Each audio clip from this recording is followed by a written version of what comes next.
DBC নিউজের নিয়মিত আয়োজন সংবাদ সম্প্রসারণে সবাইকে স্বাগত জানাচ্ছি। মুক্তাদির অনেক দিনের বাছাই করা সংবাদ এবং এর পর্যালোচনা নিয়ে সংবাদ সম্প্রসারণে আজ অতিথি হিসেবে স্টুডিওতে আছেন ঢাকা বিশ্ববিদ্যালয়ের শিক্ষক ডক্টর আব্দুল্লাহ আল মামুন এবং গ্লোবাল টেলিভিশনের প্রধান সম্পাদক নাজমুল আশরাফ। স্বাগত আপনাদের সংবাদ সম্প্রসারণে। ধন্যবাদ। আলোচনা একটু নাজমুল আশরাফ, আপনাকে দিয়ে শুরু করি।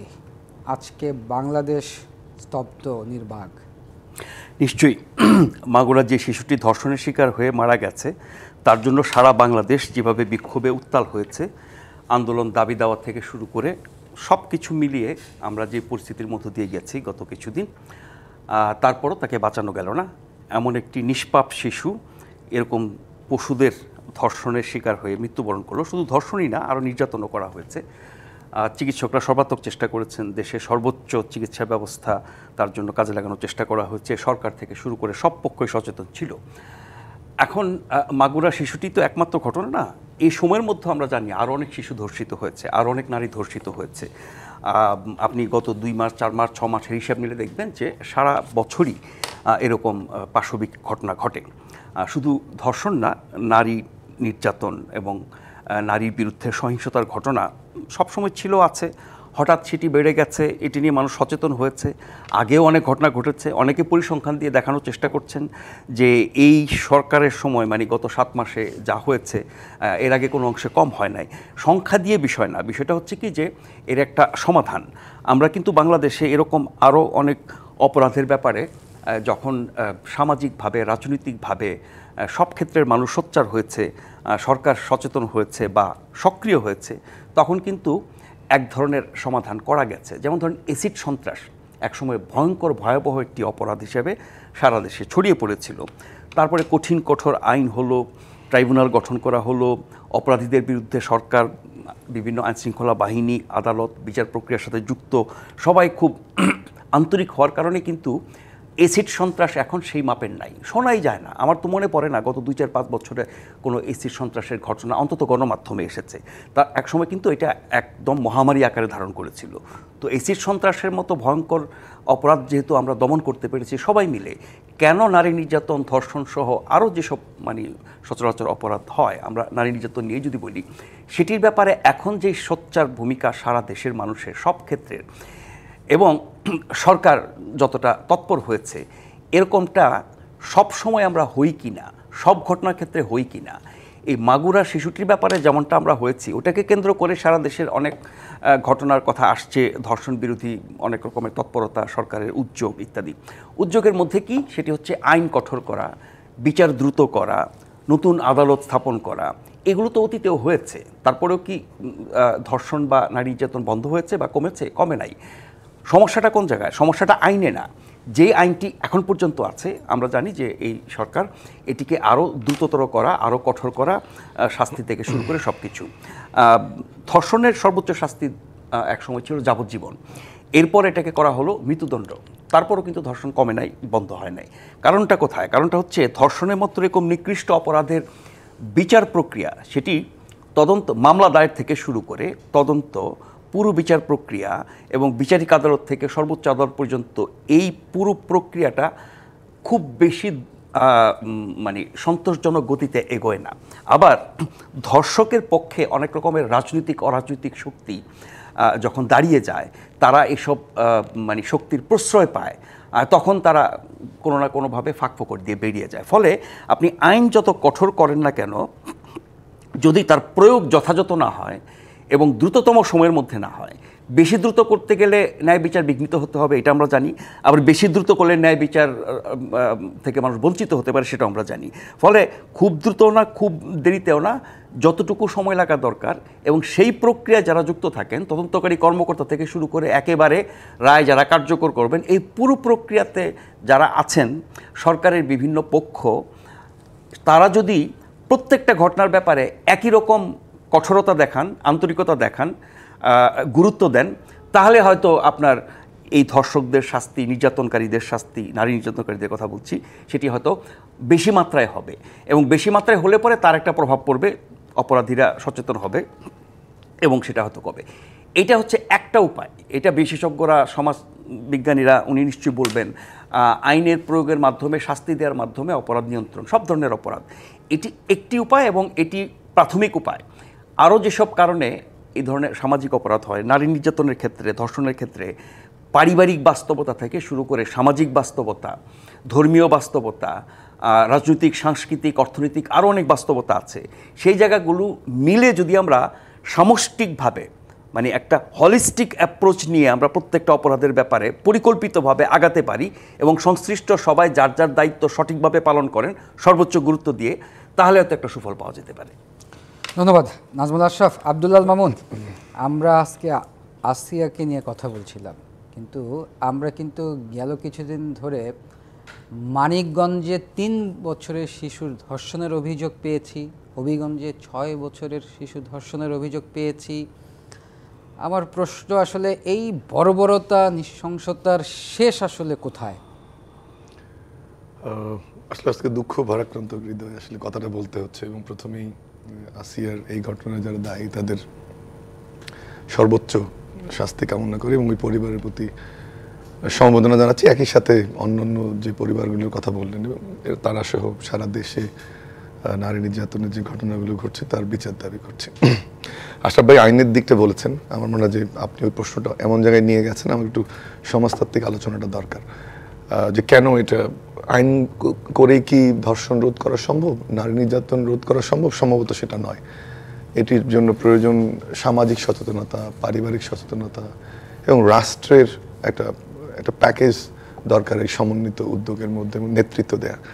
আমি শুরু করতে চাই, আসলে দেখেন আমরা অপরাধ নিয়ন্ত্রক বলে কিছু কিছু জায়গার কথা বলি, সেই জায়গাগুলোতে প্রবলেম যদি আমরা দূর করতে না পারি এ ধরনের নারী নির্যাতন আসলে রোধ করা সম্ভব না। এরকম অত্যন্ত মানে দুঃখজনক যে 8 বছরের একটা বাচ্চাকে আজকে জীবন দিতে হলো বিকৃত যৌনাচারের জন্য। 3টা জায়গায় আমরা বলি যে অপরাধ নিয়ন্ত্রক হিসেবে সমাজে কাজ করে। একটা সবাই আমরা জানি যে পরিবার শেখায় যে অপরাধ করা যাবে না, নৈতিকতা শিক্ষা। এরপরে এডুকেশন ইনস্টিটিউশনও যোগ হয়। আমরা যখন সামাজিকীকরণ প্রক্রিয়া থাকি, যে স্কুল কলেজের শিক্ষক, ইভেন বিশ্ববিদ্যালয়ের শিক্ষকরা আমাদেরকে বলে যে কোনটা করা যাবে কোনটা করা যাবে না। আরেকটা আমরা বলি যে হ্যান্ডলার যারা অপরাধ করতে পারে তাদের প্রতি ইতিবাচক কারা প্রভাব বিস্তার করতে পারে। সেখানে আবার আসে যে বাবা মা, আবার শিক্ষক, মৌলবী বা ধর্মের বিভিন্ন বিধিবিধান, সেগুলো একটা ভূমিকা রাখে। ওই জায়গাটা আমরা হ্যান্ডলার বলি। আর একটা হচ্ছে যে স্থান ব্যবস্থাপক, যে মানুষের জন্য কিন্তু কিছু কিছু স্থান খুবই নিরাপদ, আত্মীয় স্বজনের বাসা, নিজের পরিবার, শিক্ষা প্রতিষ্ঠানে কোনো পরিবেশ, সেই জায়গাগুলোতে দেখবেন যে এরকম সার্ভিলেন্স বা পুলিশের প্রয়োজন হয় না। এই স্থান ব্যবস্থাপনার জায়গাটাও কিন্তু এখন ভেঙে গেল, যেখানে আসলে পুলিশ প্রয়োজন হয় না, যেখানে আত্মীয় স্বজন সেফগার্ড করবে, বোনকে রক্ষা করবে, মা সন্তানকে রক্ষা করবে। সেই জায়গাটা কিন্তু একটা বড় প্রশ্ন। আসিয়ার কেসটা আমাদেরকে চোখে আঙ্গুল দিয়ে দেখিয়ে দিচ্ছে যে আত্মীয়র বাসায় একটা 8 বছরের বাচ্চা বোন এবং দুলাভাইয়ের সঙ্গে একই রুমে ঘুমিয়েছে। সবচেয়ে বিকৃত যে জায়গাটি, সেই দুলাভাই তার বাবার হাতে তুলে দিয়েছে বলে ওই শিশুটি জানিয়েছে। তার মানে স্থান ব্যবস্থাপনার ডেফিনেশনটা কিন্তু চেঞ্জ হয়ে গেল ক্রাইমের ক্ষেত্রে, বা ক্রাইম সংগঠনের স্থান হিসাবে নতুন। এটা মানে আমি জানি না এরকম কোনো ঘটনা আপনারাও শুনেছেন কিনা এই বিকৃত যৌনাচারের, অর্থাৎ সেই জায়গাটাও কিন্তু আনসেফ হয়ে গেল। এখন প্রশ্নটা হচ্ছে, যেটা নাজমুল ভাই বললেন যে আইনের প্রয়োগ করলে তো হবে না, তাহলে কি করতে হবে? কয়েকটা জিনিস ভুলে গেলে হবে না, যে আমাদের পারিবারিক যে নৈতিকতা শিক্ষা, সেটা কতটুকু আমরা দিতে পারছি। সবাই অর্থের পিছনে ছুটছি, বৈভবের পিছনে ছুটছি, ফ্ল্যাট গাড়ির দিকে ছুটছি, কিন্তু নৈতিকতা যে শিক্ষা, আমার ধারণা নাজমুল ভাই একটা মোটামুটি একই জেনারেশন আমরা ডিল করি, you are very close to us as well, but সেই জায়গাটা কিন্তু অবক্ষয়ের মধ্য দিয়ে আমরা যাচ্ছি। এরপরে আমরা সোশ্যালজিতে একটা কথা বলি, কালচার ল্যাগ, অর্থাৎ টেকনোলজি যে জায়গাটা ডেভেলপ করবে, এই টেকনোলজি ডেভেলপ করলো, ফর এক্সাম্পল একটা আইফোন আসলো বা কোনো নতুন টেকনোলজি 4G আসলো, আপনি এই টেকনোলজিকে অ্যাড্রেস করার জন্য আইন কানুন বা সামাজিক সচেতনতা তৈরি হওয়ার জন্য একটা সময়ের প্রয়োজন হয়। সেই জায়গাটা যে মাঝখানের যে সময়টা, এটাকে আমরা কালচার ল্যাগ বলি। আপনি দেখেন আমাদের বিদেশে যদি এখন আপনি কোথাও যান, আমি যখন ইংল্যান্ডে পড়তে গেলাম, আমাদের বিশ্ববিদ্যালয়ে কোনো সাইট অ্যাক্সেস করতে গেলে, যেগুলো নিষিদ্ধ সাইট বা কোনো অনলাইন প্ল্যাটফর্ম, লেখা আছে চাইল্ড ব্লক, আনসেফ সাইট, কোনোভাবেই কোনো অ্যাক্সেস করা যায় না। সেম ওয়েতে আপনি ইংল্যান্ডের যে মোবাইল কোম্পানিগুলো আছে, সেই মোবাইল কোম্পানিগুলোরও মাধ্যমে যদি আপনি কোনো সাইট অ্যাক্সেস করতে চান, ওয়েবসাইট অ্যাক্সেস করতে পারবেন না। সেটা পর্ন সাইট হোক বা অনলাইন কোনো সাইট যেটা যৌন উত্তেজক বা যেটা অ্যাক্সেস করা ঠিক না, সবগুলো ব্লকেটের মধ্যে দিয়ে আপনাকে যেতে হয়। আরও একটা ইস্যু হচ্ছে যে যদি কোনো এরকম আপনি ওই বিশ্ববিদ্যালয় থেকে বা যে ফ্ল্যাটে থাকছেন আপনি যদি অ্যাক্সেস করতে চান, ওই আইপি দিয়ে বোঝা যায় যে ইউ আর অ্যাক্সেসিং দিস। তো আজকে আমি যদি এখন প্রশ্নটা করি যে আমাদের অনলাইনে ছড়াছড়ি কন্টেন্ট, বিভিন্ন পর্নোগ্রাফি থেকে শুরু করে যৌন উত্তেজনার বক্তব্য, নানান ধরনের জিনিস, এগুলো নিয়ে কি আমরা ভেবেছি? বাংলাদেশ গভর্নমেন্ট তো আব্দুল্লাহ মামুন এই যে পর্নোগ্রাফি সাইটগুলোর মধ্যে রেস্ট্রিকশন দিয়ে না আপনি কথা হচ্ছে কিন্তু যে ভিপিএন দিয়ে আবার কিন্তু অ্যাক্সেস না, আমি সেটা ওই ভিপিএন দিয়েও অ্যাক্সেস করা যায় না। আপনি এমন সিস্টেম ডেভেলপ করতে হবে। তাহলে এটা একটা জিনিস, নৈতিকতার জায়গাটা বললাম, পারিবারিক মূল্যবোধ বললাম, অনলাইনে ছড়াচ্ছে। এরপরে তৃতীয় যে জায়গাটা আপনার আমাদের যে আইনের প্রয়োগের জায়গাটা, সেটাও কিন্তু আমরা এক্সাম্পল তৈরি করতে পারিনি। সাথে একটা জিনিস মাথায় রাখতে হবে, বলা হচ্ছে যে গড়ে 20 থেকে 30% যৌন হয়রানির কেস, রেপ সহ, আনরিপোর্টেড। এটা আইন সালিসি কেন্দ্রের গত মাসের একটা তথ্য, জানুয়ারি মাসের একটা তথ্য আপনাকে দিলাম। আনরিপোর্টেড কেন? এখনো আমরা ভয় পাই। তার মানে কি, সামাজিক ট্যাবুটাও কিন্তু ভাঙছে না যে আমার এই মেয়েটা এটা হয়েছে, ব্যাড টাচের শিকার হয়েছে, বা এটা হয়েছে ওটা হয়েছে। সেই জায়গাটা কিন্তু এটা না প্রকাশ পাওয়ার কারণে এখন আমাদের সমাজে একটা জায়গায় মনে হয় যে কেস করবো কিনা, একটা ব্যাড টাচের চেপে যাওয়ার প্রকৃতি, মেয়েকে বলা যে তুমি এটা করো না, এটা ঠিক না, এরকম হয়। আর আরেকটা জায়গা হচ্ছে যে আমাদের এখানে কিন্তু একটা আলোচনা গত এক যুগে হয়েছে যে যৌন শিক্ষা, একেবারে ছোট বাচ্চা থেকে, সেটা প্লে গ্রুপ থেকে শুরু করে পার্টিকুলারলি আমাদের গার্লস যারা, তাদের যৌন শিক্ষা, এবং বয়েজদের ক্ষেত্রে সেম, ব্যাড টাচ কোনটাকে প্রিভেন্ট করতে হবে, কোনটা অ্যালাউ করা যাবে। কারণ মনে রাখতে হবে যে এই ধরনের কিন্তু অপ্রকাশিত যৌনাচার বা বিকৃত রুচির যৌনাচার বা ব্যাড টাচ প্রায় 30 থেকে 40% পরিবার বা পরিবারের সাথে সংশ্লিষ্ট যারা, তাদের মাধ্যমে কিন্তু হয়ে থাকে। সেই জায়গাটা নিয়ে যে আলোচনাটা শুরু হয়েছিল গত 10 বছর, সেটা কিন্তু একটু থেমে গেছে। এটা আমাদের ধর্মীয় যে একটা, আপনি যৌন শিক্ষা বা সেক্স এডুকেশনের কথা যেটা বলছিলেন, যে পৃথিবীর বিভিন্ন দেশগুলোতে আমরা জানি যে স্কুলে ক্লাসে এই শিক্ষাটা দেওয়া হয়, কিন্তু বাংলাদেশে এটার একটা ইনিশিয়েটিভ নেওয়া হয়েছিল, কিন্তু যেটা বলছিলেন যে এটা স্লো ডাউন হয়ে এটা ধর্মীয় কারণ, একটা কারণ। এবং ওখানে কিন্তু আমাদের সমাজে বিভিন্ন সময় ইমাম, শিক্ষকরা জন্ম নিয়ন্ত্রণের ক্ষেত্রেও এটা একটা ট্যাবু ছিল। তারা কিন্তু এটাতে হেল্প করেছে এবং আমাদের জনসংখ্যা কমিয়ে আসার পিছনে এটা একটা অবদান আছে। কিন্তু এটা কিন্তু সত্যি সত্যি আমরা তিনজন এখানে বসে আছি, দর্শক যারা দেখছে তারা নিশ্চয়ই স্বীকার করবে নানা কারণে এটাকে একটু পিছিয়ে দেওয়া হয়েছে। অথচ এটা দরকার ছিল যে কোনটাকে ডিফাইন করব, তার জন্য শাস্তি কে হবে। ফাইনালি যে কথাটা আমি বলতে চাই যে আরেকটা যে জায়গা, এই যে বিকৃত যৌনাচার, অর্থাৎ একটা নারীকে যৌন উপভোগের পণ্য বা ভোগ্য পণ্য হিসেবে দেখার যে দৃষ্টিভঙ্গি এবং বিকৃত যৌনাচার, এইটার আলোচনা কিন্তু আমরা করতে দেই না, আমাদের এখানে কম করা হয়। ধর্মের মাধ্যমে, পারিবারিক মূল্যবোধের কারণে, এই বলিস না, শোনা যাবে না, এটা ঠিক না, এটার কারণে এটাকে চেপে রাখা হয়েছে। এইসব কারণে কিন্তু আমার একদিকে যেমন শিক্ষাটা নাই, অন্যদিকে সচেতনতা নাই। আর ফাইনাল পয়েন্টটা হচ্ছে যে এই যে ক্রাইমগুলো করছে যারা, এদের মধ্যে কিন্তু সিরিয়াল অফেন্ডার আছে। ফর এক্সাম্পল, এখানে এই শ্বশুর যে ঘৃণিত কাজটি করেছে, সে কিন্তু সিরিয়ালি, তার আগেরও কিন্তু রেকর্ড আছে অ্যাবিউসের, এবং এই কারণে অভ্যস্ত একজন। এদেরকে কিন্তু চিহ্নিত করে যদি বিচারের আওতায় না আনা যায়, তাহলে এগুলো থামবে না।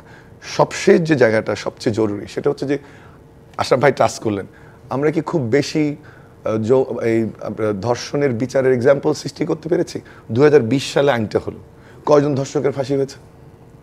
আমার ধারণা কয়টা, আমার 1-2টো নিউজ বোধহয় চোখে পড়েছে, তাও বিভিন্ন পর্যায়ে আপিল টাপিল এগুলো পর্যায়ে আছে। কিছুদিন আগে আপনি জানেন যে সোশ্যাল মিডিয়াতে একটা হাইপ উঠলো, যে কিছুদিন আগে সোশ্যাল মিডিয়া আমরা দেখতে পেলাম যে একজন রেপ কেসের অ্যাকিউজডকে জামিন দেওয়া হলো, এটা নিয়েও কিন্তু আলোচনা হয়েছে। হচ্ছে দেখেন, আমাদের আরেকটা জিনিস মাথায় রাখতে হবে, এই প্রমাণ করা যে প্রক্রিয়া, ডিএনএ টেস্ট এখন একটা সহজ, অন্যতম, ফিঙ্গার টেস্টগুলো এখন ডিসকারেজ করা হচ্ছে, কিন্তু এই প্রক্রিয়াটা দিয়ে ওই একজন নারীকে, একটা শিশুকে, একজন মেয়েকে যাওয়ার যে প্রক্রিয়া, তার ফ্যামিলি সহ কতটা যে চ্যালেঞ্জিং, এই স্টোরিগুলো আমি একসময় সাংবাদিকতা করেছি, ক্রাইম রিপোর্টিংয়ে ছিলাম, সালমা পাজার আইন সালিসি কেন্দ্রের কথা বললাম, অনেক অভিজ্ঞতা হয়েছে এই স্টোরিগুলো শোনার, এগুলো অবজার্ভ করার বা দেখার।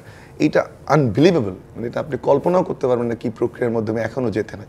সেখানে কিন্তু ডাক্তার, লয়ার এবং বিচারক, এই ট্রায়াল কিন্তু একটা, শুধু আইন থাকলে হবে না, তাদের একটা ওই প্রক্রিয়ার মধ্যেও পরিশোধনটা কিন্তু প্রয়োজন। নাহলে কিন্তু এই যে বিচারের যেমন এক্সাম্পল তৈরি হচ্ছে না, একদিকে যেমন যারা অপরাধ করছে তারা করেই যাচ্ছে, আর তৃতীয় হচ্ছে যে এই প্রকাশ যে করা বা এই বিচারে যাওয়ার যে মানসিকতা, সেটার থেকে বরং অ্যাভয়েড করার যে টেন্ডেন্সি, সেটাও হচ্ছে না। তো আইনে কি বলা হয়, আপনি ভালো মানুষকে খারাপ মানুষের হাত থেকে সেভ করার জন্য শাস্তি দিয়ে এক্সাম্পল তৈরি করি। কয়টা এক্সাম্পল তৈরি করতে পেরেছি আমরা? একটু আগে উনি বললেন যে রাজনৈতিক তদবির হয়, রাজনৈতিক নেতৃবৃন্দ সালিশের মাধ্যমে মোড়ল মোল্লা বা গ্রামের একজন মাতবর বা ইউনিয়ন চেয়ারম্যান তারা অনেক ক্ষেত্রে এটা জুতার মালা একটা পরিয়ে দিয়ে দিল, একটা বাড়ি দিয়ে দিল, বহিষ্কার করে দিল, এভাবে কিন্তু হচ্ছে। সো আমাদের সামগ্রিক সামাজিক সচেতনতা সাথে হচ্ছে যে কথাগুলো আমি বললাম যে আইনের প্রয়োগ, অনলাইন ইস্যু, যৌন শিক্ষা এবং সর্বোপরি যে আমাদের সোসাইটিতে অ্যাজ এ হোল আমরা অ্যাক্ট না করি এবং নারীর প্রতি যে আমাদের দৃষ্টিভঙ্গি সেটা যদি না পাল্টায় তাহলে কিন্তু এটার সমাধান হবে না। এবং এরকম আসিয়ার মতো কেস যেটা আপনি বললেন 3 বছর বা সিলেটের একটা উদাহরণ দিলেন, এগুলো তৈরি হতে থাকবে।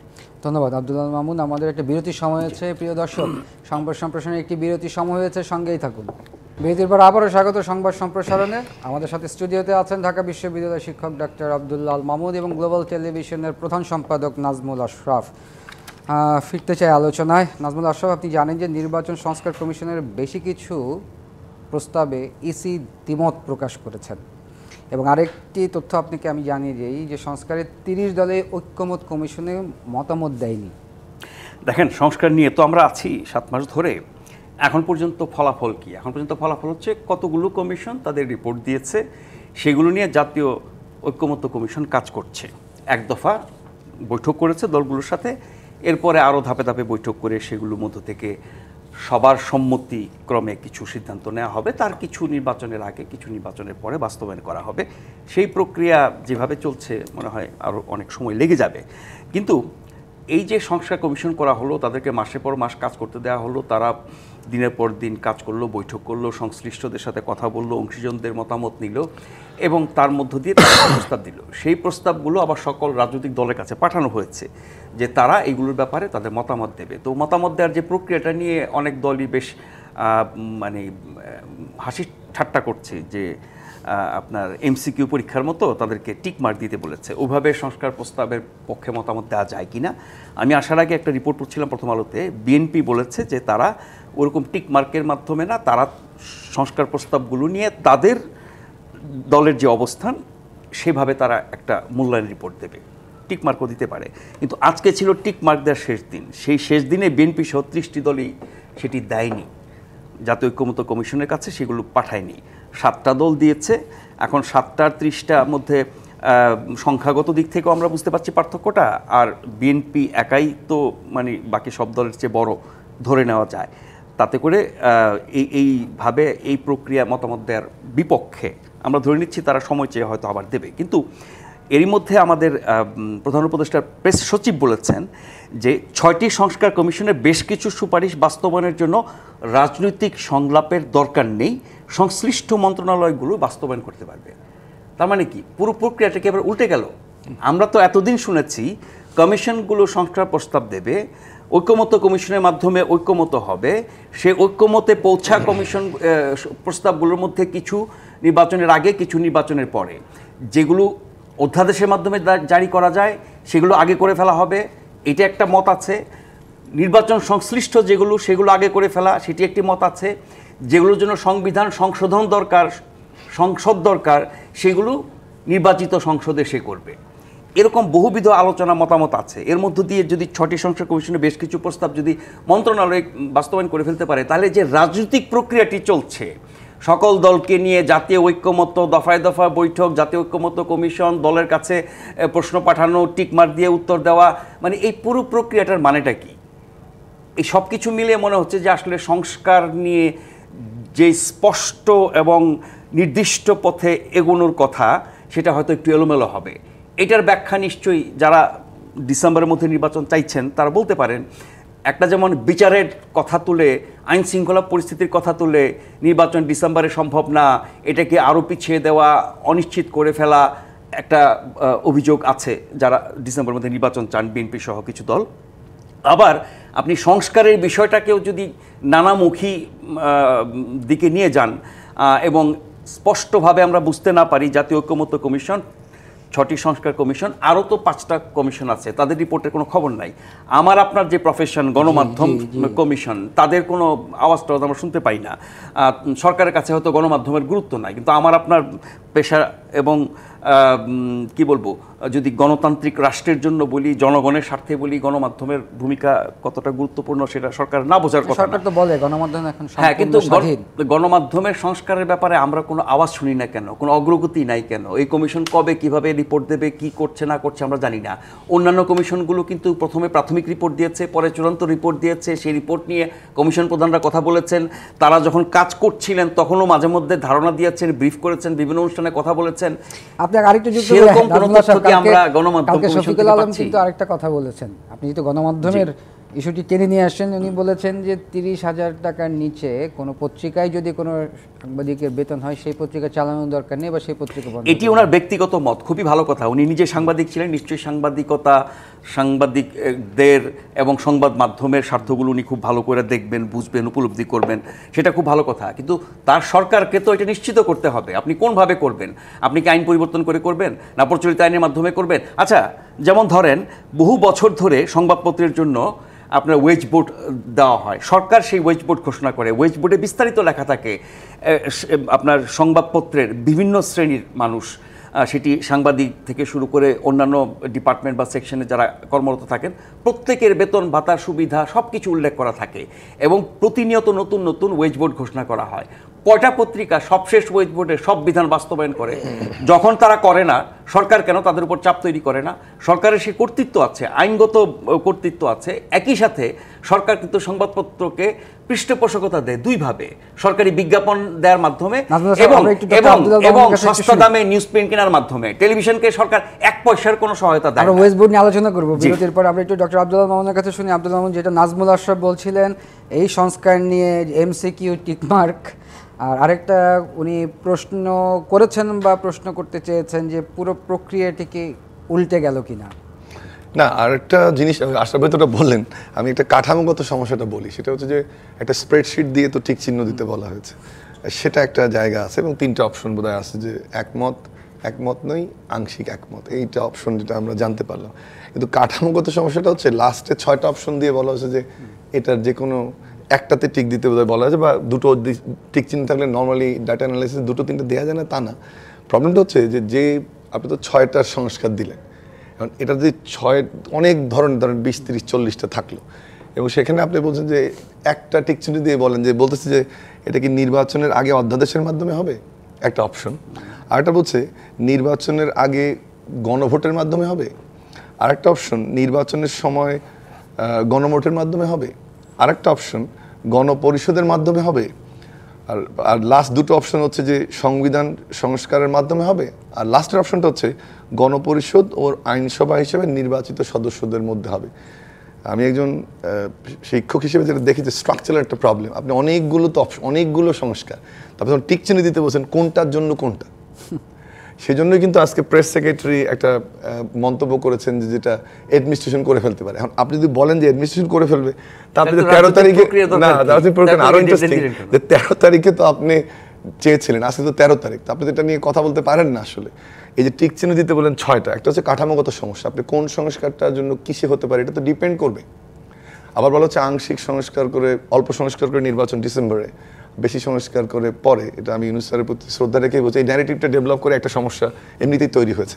তো কাঠামোগত সমস্যাটা এই জন্য বললাম যে আপনি পুলিশের কোন সংস্কারটা হয়তো বা এমনিতেই অধ্যাদেশ দিয়ে হবে, যেটা আজকে প্রেস সেক্রেটারি বলল, তাহলে ওখানে তো আপনি অধ্যাদেশ দিয়ে হলে একটা অধ্যাদেশ দিয়ে হবে, কোনোটা নির্বাচনের আগে হবে, কোনোটা পরে হবে, কোনোটা হয়তো গণপরিষদে নিয়ে যাওয়ার মতো। কিন্তু একেবারে সবগুলো শেষে যদি বলেন যে 50টা দিয়ে টিক দাও 6টা, আজকে কিছু রাজনৈতিক দলের নেতাদের সঙ্গে কথা হচ্ছিল যে টক শোতে আমি আসবো, তারাও কিন্তু একটা মুসিবতে পড়েছে, যে কারণে কিন্তু মাত্র 7টা দল জমা দিয়েছে, 16টা দল নাকি সময় চেয়েছে, বাকিগুলোর খবর আমরা কিন্তু আর জানি না। তাহলে ডেট তো একটা পার হলো।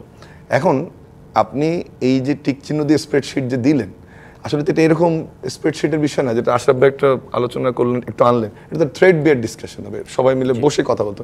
প্রথম আপনি কি বললেন যে রাজনৈতিক দলগুলোর সাথে আমাদের এই কমিশনগুলো কথা বলবে না, কথা বলবে জাতীয় ঐক্যমত্য কমিশন। যখন সবাই উন্মুখ, আপনি 15 মিনিট চা খাওয়ার দাওয়াত দিলেন, তারপরে আর খোঁজ খবর নেই। এখন আবার একটা স্প্রেডশিট দিলেন। মানে আমি খুবই রেসপেক্টফুল, আমরা সরকারের সমালোচনা করছি না, অনেক ক্ষেত্রে সফলতা আছে, ব্যাংক, অর্থ, এবার দ্রব্যমূল্য রিলেটিভলি কম, কিন্তু এই যে কাঠামোগত যে সমস্যাটা, এটা কিন্তু খুব ভালো সিগন্যাল দেয় না যে তাহলে আপনি বলেন আলাপ করবেন এখন স্প্রেডশিট পাঠিয়ে দেন, পাঠানোর পরে আপনি যদি ওইটা দিয়ে ডাটা অ্যানালাইসিস করে বলেন যে আবার বলছেন যে ওয়েবসাইটে প্রকাশ করে দেবো, আপনি যদি ডাটা অ্যানালাইসিস করে বলে দেন ঠিক আছে এই সমস্যাটা এইভাবে, তো আলোচনাটা কোথায় কীভাবে হলো? আরেকটা ইস্যু দেখেন যে আমরা সবাই তাকিয়ে আছি এই সংস্কার প্রক্রিয়াটার দিকে। ডিসেম্বরে বলা হচ্ছে যে অক্টোবরে তফসিল হতে পারে, উনি ডিসেম্বরে আমাদের প্রধান উপদেষ্টা বলছেন যে নির্বাচন হয়ে যাবে, কিন্তু এখন কিন্তু আমরা মার্চে, দুটো ঈদ আছে, তার মানে মোটা দাগে যদি অক্টোবর মধ্যে আপনি দেখেন সলিড ডেজ আসলে পাবেন হয়তো 2 মাস ওয়ার্কিং ডেজ আপনি পাবেন যে এখন কাজ করতে পারবেন। আপনি এই যে 6টা সংস্কার কমিশন, এই দলগুলোকে কনসেনসাসে আনা, তারপরে নতুন নতুন রাজনৈতিক বক্তব্য বিভিন্ন সময় বিএনপি সহ এনসিপি সহ সবগুলো দল থেকে আসছে, একটা কিন্তু যেখানে এই মুহূর্তে আমরা আশার আলো দেখতে পেতাম সংস্কার নিয়ে এবং একটা স্মার্ট কোঅর্ডিনেশন ডক্টর ইউনূসের নেতৃত্বে, সেটা কিন্তু একটা হজবরল বা একটা এলোমেলো অবস্থা দেখছি। সমস্যাটা যেটা হবে মানে আমার যে আশঙ্কা, আমরা একটা বিরতি নেই, দেখা গেল নির্বাচন হয়ে গেছে কিন্তু সংস্কারগুলো আর হলো না, একটা বিরতি নেই। প্রিয় দর্শক, সংবাদ সম্প্রসারণে একটি বিরতির সময় হয়েছে, সঙ্গেই থাকুন। আবারও স্বাগত সংবাদ সম্প্রসারণে। স্টুডিওতে আছেন নাজমুল আশরাফ এবং ডক্টর আব্দুল্লাহ আল মামুন। নাজমুল আশরাফ, বিরতির আগে যেটা ডক্টর আব্দুল্লাহ আল মামুন বলছিলেন সংস্কার নিয়ে একটি হজবরল অবস্থা, সেরকমটাই তো আমরা দেখছি। এখন সংস্কারের প্রয়োজনীয়তা কেউ অস্বীকার করে না, কোন খাতে কতটুকু সংস্কার কোন সময় করব, এই আলোচনা কিন্তু শুরু থেকে আমরা করে আসছি। কিন্তু সরকার যত বিস্তৃত পরিসরে এই কাজটা শুরু করেছে এখন ঘুচিয়ে আনতে পারছেন না। এবং যদি ডিসেম্বরে নির্বাচন হয়, অক্টোবরে যদি আপনার তফসিল ঘোষণা হয়, তার আগে 2খান ঈদ আছে, তাহলে ওয়ার্কিং ডে কতদিন পাওয়া যাবে যে সকল দলের সাথে বসে এতগুলো প্রস্তাবের ব্যাপারে ঐক্যমত্য পোষণ করে সেখান থেকে বাছাই করে কোনগুলো আগে করব, কোনগুলো পরে করব, কোনগুলো অধ্যাদেশ দিয়ে করা যায়। আবার আজকে প্রেস সচিব বলছেন যে মন্ত্রণালয় করে ফেলবে, তাহলে এই রাজনৈতিক প্রক্রিয়ার মধ্যে এত কিছু আনার দরকারটা কী ছিল? তাহলে আপনি বলতে পারতেন যে আমরা এতগুলো সংস্কার প্রস্তাবের মধ্যে এগুলো বাছাই করে দেখেছি। উনি এটাও বলেছেন যে 30 পৃষ্ঠার একটা ডকুমেন্ট তৈরি করা হয়েছে, মন্ত্রণালয়গুলো সেটা বাস্তবায়ন করবে। তার মানে হচ্ছে যে আপনার সংস্কার কি কি, কোন খাতে কতটুকু, কোন বিষয়ে আপনার কোন সময়ের মধ্যে, এই বিষয়গুলো স্পষ্ট না হওয়ার কারণে কিন্তু এই ভজঘট অবস্থা তৈরি হয়েছে। সংস্কারের উদ্যোগ কিন্তু আমরা এর আগেও দেখেছি বাংলাদেশে। 11 সরকার এসে কিন্তু বহু ধরনের সংস্কার করার চেষ্টা করেছে, সেই সংস্কার একসময় গিয়ে ব্যর্থতা পর্যবেসিত হয়েছে এবং তখন সংস্কার একটি গালিতে রূপান্তরিত হয়েছিল। বিএনপি আওয়ামী লীগের মতো দলগুলোতে সংস্কারপন্থীদেরকে আপনার বের করে দেওয়া হয়েছিল, আলাদা হয়ে গেছিল, বহুদিন তারা দলের মধ্যে নিগৃহীত ছিল, আস্তে আস্তে আবার সব ঠিকঠাক হয়ে গেছে। তো এখন সংস্কার নিয়ে আমরা যা করছি, যদি এর কোনো সুফল, ন্যূনতম কোনো ফলাফল আমরা দেখাতে না পারি, তাহলে কিন্তু আবার এই সংস্কার গালিতে পরিণত হবে। এবং এই সংস্কারের উদ্যোগ ভবিষ্যতে কেউ বললে এই দুটো বিটার এক্সপিরিয়েন্স মানে তিক্ত অভিজ্ঞতা আমাদেরকে সংস্কার বিমুখ করে ফেলবে। অথচ সংস্কার দরকার। এই সংস্কার যেটি সবাই বলে চলমান, যখন যেটা দরকার, কিন্তু ঘটা করে আয়োজন করে আমি সব কিছু করব, আবার সংস্কারের ক্ষেত্রে এমন সব প্রস্তাব, এমন সব দাবি আছে যেগুলোর জন্য গোটা বাংলাদেশ, দুনিয়ার সব কিছু এখন উলটপালট করে ফেলতে হবে, তার জন্য অনন্তকাল সময় লাগবে। এরকম বহুবিধ বাস্তবতার প্রেক্ষিতে এটা বলাই যায় যে সংস্কার হয়তো আমাদের সব কিছুকে উলটপালট করে ফেলবে, অথবা সংস্কারে কিছুই হবে না, অন্য যা কিছু হওয়ার সব কিছু ঠিকমতো হতে থাকবে।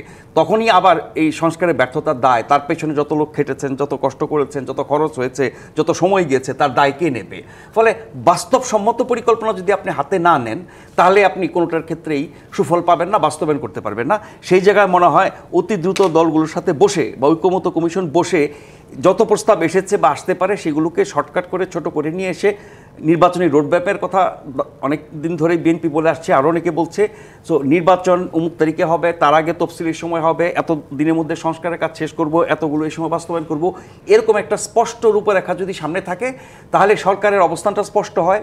নানা রকমের সন্দেহ, ষড়যন্ত্র, উমুক তুমুক যা কিছু আমরা প্রতিদিন আলোচনায় শুনি, সেগুলো দূর হবে।